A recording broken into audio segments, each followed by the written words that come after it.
testimonya sa igsuon na to mo si Ramir Paliga. Nagatumar kinili siya mga kaigsunan sa mail about product mga kaigsunan. Pwede na ito sa ito kaya mo kamay na. Pagkano kayo mo si? Wala si Ramir Paliga. Kaya na? 27 years old. Taga-asa po ganyan? Nagpuyo ko sa Komunal Propastro. Tapos, napon kayo balatian sa imong lawas?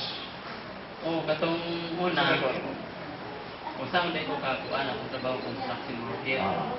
Nalibor ko. Once kayo ka nalibor ka, kasi sige ng kapuya yung lawas.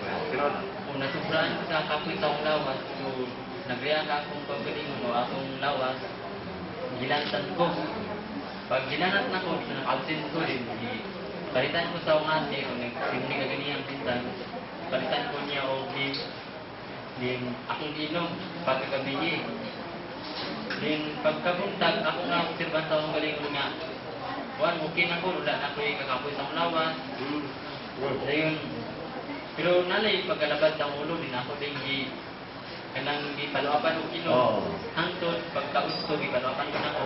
So baka makalit sa Diyos na trabahan ko ba. Nakatrabaho ka. So nakatabang ang name sa imong kaugalingon labi na sa kahago sa imong lawas. Nalagsik po itong lawas. Ay, nako kayo nakatabang.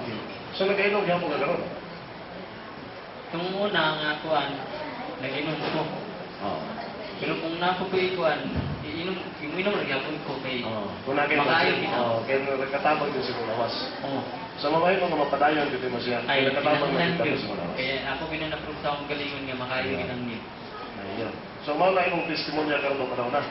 So mamahay mo ka nga muawhag sa itong mga kaisunan, aron po nga sila mugamit po sa produkto nga kung sama sa mga discover ka rin na kay Biktibo, kasama po sa ilahang mga nagway kung sila napoy, kung yan makatabang silang lawas o bulagsik po lang nilawas. Akong gihangyo ang tanan nga naminaw, kung para sa ako nga mga hagong trabaho, testingin lang ninyo, walay mawala sa inyo.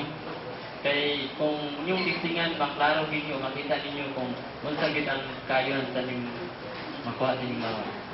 Salamat, Brad.